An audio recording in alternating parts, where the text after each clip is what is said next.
Muito bem, estamos de volta aí com o professor João Henrique Mildenberger, falando de contabilidade pública. Dessa vez, nós vamos estender um pouco mais aí na questão da gestão de custos, mas eu me lembro que na gestão do patrimônio, né, que coisa interessante, em 2000, a Lei de Responsabilidade Fiscal pensou em verba, né, e criou lá freios e controles para as verbas públicas. Mas só agora, bem recente, é que nós nos lembramos do patrimônio. Parece que só foi lembrado agora, recentemente. Que, inclusive está previsto na Lei da Responsabilidade Fiscal. Pois é, já estava lá atrás, na própria Lei 4.320 de 64, mas veio uma ordem, então, de cima, por uma iniciativa do Conselho Federal, né, de contabilidade, e acabou descendo, os tribunais absorveram isso, e tem o quê? 3 anos aí, mais ou menos, que está uma prática obrigacional aí para o patrimônio? Na verdade, o patrimônio está complicado até agora. Mas quando veio essa determinação? Essa determinação, ela surgiu lá em 2012. Amarrou-se para 2014. De 2014 foi se amarrando.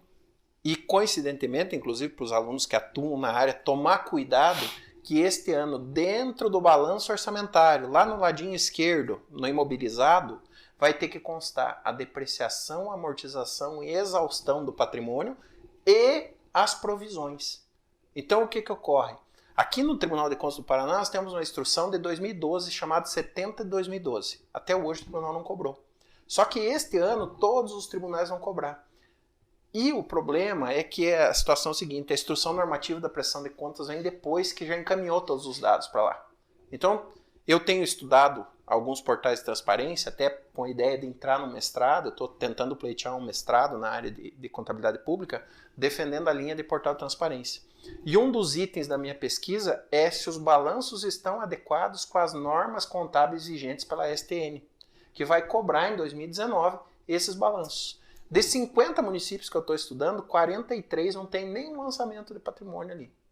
Então, é reprovação de conta. Pelo que a gente entende é que o Tribunal de Contas, se num contraditório lá na frente, a pessoa dizer o seguinte, não, mas eu adequei em 2020, o Tribunal não vai considerar. E a questão do patrimônio público ela é muito complicada, porque é complexo. Se você analisar posições, por exemplo, dos bens são cedidos para outras entidades. Controle dos comodatos. Se você pressionar uma prefeitura, que bem tem comodato, muitas vezes ela não sabe. Chega final de mandato, o gestor que está para assumir, ele vai tentar fazer uma transição, ele não se preocupa com o patrimônio. Aí no dia da posse ele assina um termo que ele recebeu.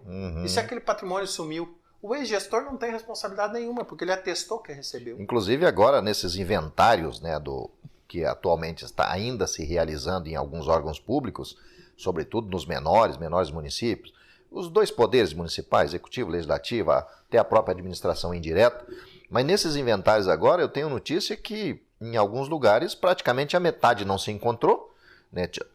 Tinha registro lá contábil do patrimônio, mas não se encontrou, e encontraram alguns bens que não constava também nos próprios registros. Sim. Mas esse link aqui do patrimônio é para te perguntar o seguinte, você acha que com a gestão de custos ou o programa de custos vai ocorrer o mesmo que ocorreu, por exemplo, com a obrigatoriedade da implantação do controle interno, com a obrigatoriedade da implantação da gestão de patrimônio e registro patrimonial mais adequado? Será que vem uma ordem superior aí para forçar os municípios? Porque por conta própria me dá a impressão que se demora muito em tomar essas atitudes, né? O grande problema no Brasil é o jeitinho brasileiro. Então, o que eu tenho em mente? Se ninguém está me cobrando, eu vou levando de barriga até alguém me cobrar. É uma lógica. Então, esse posicionamento que o senhor me cobrou agora, eu defendo de linha, em toda a linha, que vai ter que vir uma normatização lá de cima cobrando isso. A previsão da STN é essa implantação em 2021. Um outro grande problema que existe no Brasil, e principalmente na questão contábil, é que se muda o jogo no meio. Então, como que eu vou implementar uma contabilidade de custos se a própria estrutura do meu município, lá do meu PPA que foi feito em 2018, não prevê isso? Então, eu acredito que essa mudança está prevista em 2021, mas os tribunais provavelmente vão tolerar um ano devido ao quê? Ao novo PPA. Então, cobrar no novo PPA o desmembramento disso. Se eu tenho 10 postos de saúde, desmembrar o custo por 10 postos de saúde. A maioria dos municípios hoje não tem. Se eu pegar um orçamento de um município hoje, pequeno, como a gente está tratando um município pequeno, eu tenho um quadro de detalhamento da despesa de 20 páginas.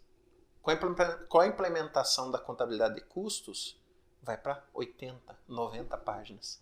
Você acha que um contador cheio de serviço e que tem que fazer tudo sozinho vai fazer isso para aumentar o serviço dele? Mas quem não vem pelo amor, vem pela dor, vai vir pela dor. E a dor é muito pior. Sim, e eu cito também nos cases de sucesso essa questão. Eu tenho uma prefeitura, logicamente eu não posso citar nomes, eu tenho uma prefeitura que em 2017 eu fiz o PPA e orçamento pensando em 2021. Então o contador concursado da prefeitura surtou comigo que saiu de 21 páginas para 110 páginas o quadro de detalhamento da despesa. Caramba. Só que esse custo, o que ocorre? Você consegue fazer muito comparativo. Vamos chegar ao cúmulo de um motorista estar roubando um combustível da prefeitura, você consegue pegar. Então, e no final das contas o controle é excelente, mas antes de tudo vai ajudar para o próprio planejamento, sim, né? Porque você tendo os custos, esse é um dos indicadores, obviamente, para o gestor tomar decisão, né? Sim. O gestor moderno ele tem que ter fazer a gestão da informação, né? Os dados nas mãos para tomar atitude. Eu viajo muito. E com essa questão de ficar olhando o portal de transparência, eu comparo que tem algumas regiões, por exemplo, aqui do Paraná, que você tem que cruzar por dentro da cidade, a BR. Você pegar o Norte Pioneiro, por exemplo. E aí você entra no portal de transparência de determinada cidade e você passou pela cidade e você viu que a cidade está bonita, que a cidade está sem buraco, que os prédios públicos estão pintados, que não tem fila na saúde. A gente que é da área começa como é que eu digo, procurar essas situações e analisar. Aí você anda 20 quilômetros e vê um outro município. Tudo esburacado, tudo sucateado, tudo isso, tudo aquilo. Cheio de problemas. E você entra no portal de transparência e entra na parte contábil. Agora eu te devolvo com uma pergunta.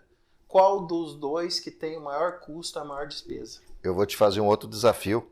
Se você encontrar o jardim bem cuidado de uma casa, a pintura bem cuidada, tudo muito limpo, tudo cuidado, ou não, dá para imaginar a personalidade, a atitude e o comportamento das pessoas que estão dentro dela, né? Sim. De mesma forma é a gestão da cidade, assim também. Nós vamos interromper esse nosso bloco e voltaremos na sequência com mais um outro assunto dentro da contabilidade pública.